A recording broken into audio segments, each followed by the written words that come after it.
Hi everybody, welcome to the South Australian Sports Show. Plenty to get through. We've got to hit the ground running. Rob Popplestone in. Poppy, how are you? I'm feeling excited. A big weekend of footy again. I know I've said that for, what round is it? Yeah. So about round 19 or 20. Yeah. I've said that for 20 weeks. All right, let's get to Bevo Jones, of course, brought to us by 101.5 Radio Adelaide. Bevo, how are you? Hi Smithy, hi Poppy. All right, mate, do not tackle anyone because you're guaranteed to get a game no matter whether it's intentional or not, but we won't talk about Patrick Dangerfield tonight.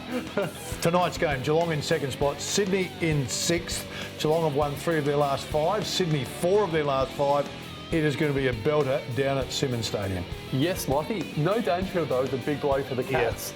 And Sydney won last year, round 16, by 38 points at Simmons Stadium. Wow, Not many teams have done that lately. So I'm actually going to go for the Swans. The Swans for you? Yep. Poppy? Well, I've learnt that if I go completely the opposite of Bevo, I've got a fair chance of winning. So I will go Geelong. All right, Geelong for you. Saturday, GWS sit in third spot, Melbourne in seventh. They're struggling. Both teams a little bit. They're just not really inconsistent. But if you go by what's happened in the last 5 games, Melbourne have been a loss, a win, a loss, a win and a loss. So they're due for the win. Yep. Okay. What are you going to do? Yeah. Bit like Port and St Kilda, our yo-yo teams, aren't they? We've got a few of those this year. I'm still going to go for GWS. I think they're starting to get some players back in the side. You know, they brought back Canelio last week, had a really good game. You know, they're going to probably bring back Lids the next couple of weeks. Of course, Delidio as well. He's a star from Richmond. So I think GWS. You know, GWS are playing for a top 4 spot, Melbourne for a top 8 spot. There's a lot on the line for both teams.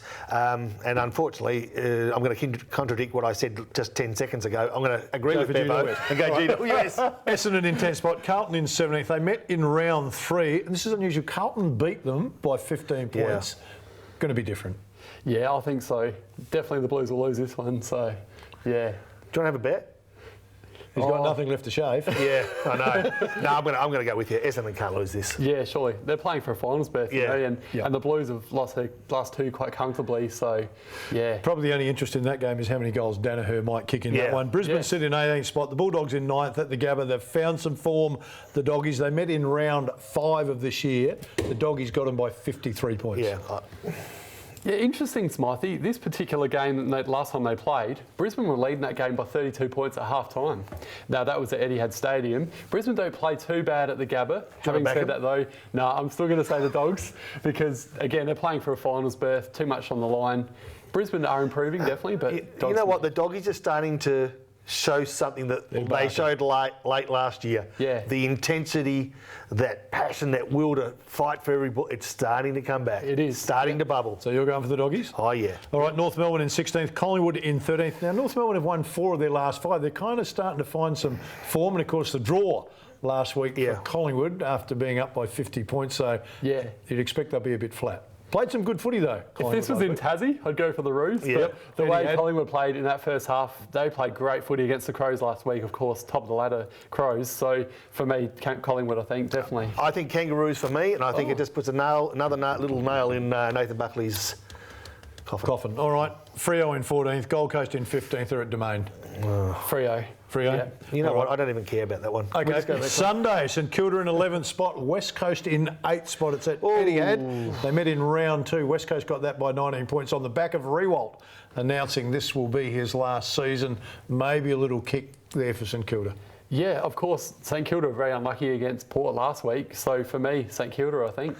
I'm going to go St Kilda as well. I think there's a bit too. I know emotion. I think emotion can win you games. I know Blighty would always say quite the opposite, but for me, I'm going to go Saints. All right, the next 2 are really important. Richmond in 4th spot, Hawthorn in 12th. It's the MCG. Richmond have won their last 3. The Hawks have won their last 2. Interesting one, Smithy. You can almost flip a coin with this one. However, without Hodge, I think Richmond.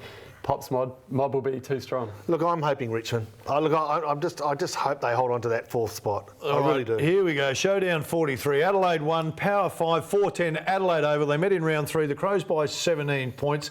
Is it as simple as Ryder and the Source? Jacobs, Ryder are going to decide the game. It really could be, Smithy. Yeah, Ryder, they're both playing for All Australian berths as well. Of course, Ryder, that beautiful tap last week to Gray in the dying look at him just talk about it, truly. Could just watch it over and over again. You were watching it on the screen as you walked out with the other fans, were you? Hey, I stayed till the end, Smithy. Well done. I was hugging my own team, supporters and everything. It was fantastic. Yeah, so, it was a great emotional win. Yeah. Who's going to get it? I'm going to stick with Port, I think. I think they've just built so much confidence last week from that win against the Saints, and the Crows were not convincing except for that last half. And the way, Collingwood played against the Crows, I think Port can take some confidence going forward now into the showdown and play a similar kind of game style. Hinkley would have been watching that game, no doubt, and I reckon the Crows are vulnerable now. I think Port can beat them. I hate to say it. I think Port Adelaide are going to win it. Yeah, I'd love to say Port, but I think the Crows are going to get them. So anyway, we'll see how it goes. Thank you, Bevo. Stay with us. Plenty coming up on the show in the next hour. Yes, welcome back to the Sports Show. Plenty happening here in South Australia, Poppy, if you don't mind. And you've brought a couple of special guests. I have indeed. Andrew McLaughlin, the CEO, and also our mate Ben O'Connell, the event director, SPV Super Series. Boys, it's been underway, and it's, well, as always, been participated by many thousands of people. Yeah, it's pretty strong and healthy. It is. Pretty strong and healthy. Where are we up to? It's going well, Rob. Yeah. We're really pleased. We've had a great year so far. We've had 4 events to date. Started out in Mount Gambier at the start of the year, went to Loxton in Adelaide in June, Adelaide July. Just last weekend we had an event which was fantastic, really well received over 2 days. Was that down at Victoria Park? Victoria Park. Okay, I saw the numbers down there. Yeah, okay. Yep. I think when we last met, there was a big event. Was it Murray Bridge? We go to Murray Bridge in September. That's our final round of the year, so that's the pinnacle of our season. That's our Bathurst, we call it. Take us through that day, because the numbers were pretty impressive. Oh, it's monstrous. We have 200 teams registered for the event. Yes. That equates to around about 3,500 competitors. Wow. For the duration of the 24 hours. So we try and build it fairly quickly because we don't want to disrupt the local community. It's a bit like a mini Clipsal in terms of the scale of the activity. 7,000 to 8,000 people living on site for 2 or 3 days. So we've got a mini town. We're pretty, big impact on Murray Bridge. We're worth about $1.5 million a year to Murray Bridge, they reckon. So yeah, it's the pedal prix, as most people would know it, that they see down at Victoria Park. You always see the colour. You see a lot of young, enthusiastic kids being in. I'd like to know how you got involved and how you've stayed involved for such a long period of time. I got involved 16, 17 years ago through school, just down the road at North Moriata High School. So how old were you then, too? 24 now, so believe it or not. Wow, you're only a young bloke, though. Many years. Okay, well, take us through your initial involvement and how that evolved into an event director of the sport now. Oh, well, pretty well. It's one of those sports that you get involved in a great community. It's not just about the sport that you're doing, but it's about the people that surround it. So from that, I rode all the way through teachers and everything else, and then got involved in setting up some events, and then have continued from there.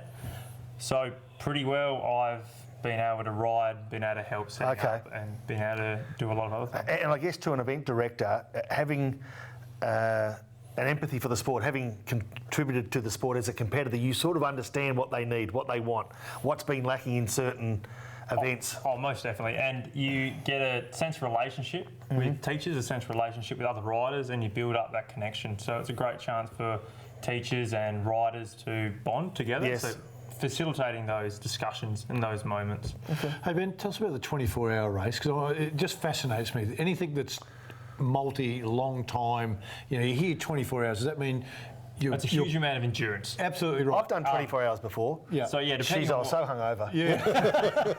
depending on what race you're in, what race category you're in, depends on how many riders you got, and that'll depend on how long you're going to ride for. So how long would you ride for in a 24-hour race with your team? So in a senior team, you have maybe 8 to 10 riders, and those guys will be doing anywhere from 1.5 to 2 hour stints, and they'll be rotating through that. So they're pushing themselves to absolute max. So you've got some pretty elite riders up there. Some guys who are from sassy kind of programs and go on to different cycling things later on in life. Yes.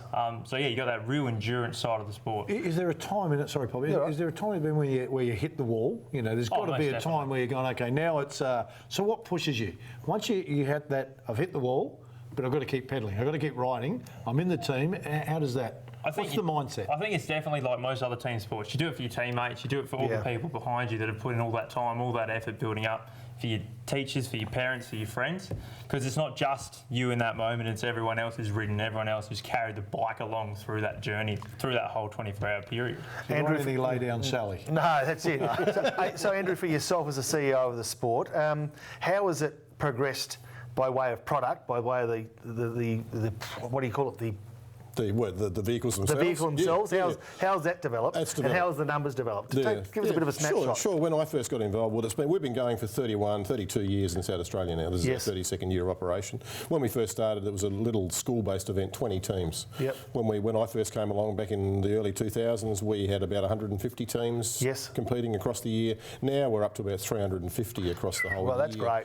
With WA included in those numbers. Yeah. We've got about 40 odd teams in WA, and that's a whole new comp over there. Never been there before. So do you oversee that as well? We run that whole competition over there as well. So in South Australia, we've also been lucky that we've developed some local manufacturing base in the sport, and that's a really big thing for us. So we've now got some guys on the ground here who are producing really, really top-line commercial vehicles, and that helps us to develop the sport beyond just a tinkering thing where a teacher might throw something together in the back shed. What happens now is you've got commercial, really top-line vehicles that are super quick, and that's what Ben rides is a Trump trike, which are just up the road here up in McGill. So as one of the manufacturers, G-Trike's based in Mount Gambier, we've got a couple of Victorian-based manufacturers as well. So those guys are lifting the level in terms of the capacity of the vehicles, and that's meaning faster competition, safer competition as well, because they're super, super safe. That's what we love. And does it produce athletes, as Ben mentioned, to go on to other sports? And Absolutely. You mentioned some names earlier during the break. Yeah, Steele Van Hoff was one notable guy who now rides professionally in Europe, who started out in HPV racing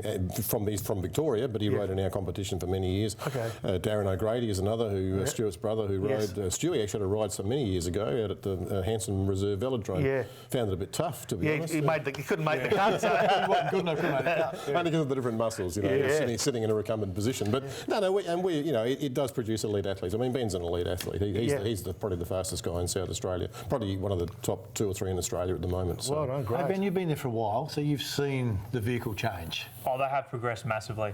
What's been the biggest change? Probably the biggest change has been driveline efficiency, aero, and just having them a lot more engineered now. So they're a lot lower to the ground, a lot more recumbent position. So real cramped little machines, but they're doing 60 plus k an hour I'm around looking the at track. you though. What are you? You're an old measurement, 6'3", 6'2"? 6'4". So when you're talking about a little... So do your legs go out the front a little bit? You just got to point you the Do you toe? have a specially made? You Or don't have a lot of room around you. No. Your shoulders are tucked in, your legs are just about touching the ceiling of the bike and all that type of thing. So they're pretty cramped little vehicles, but they're designed that way, so they're really aerodynamic.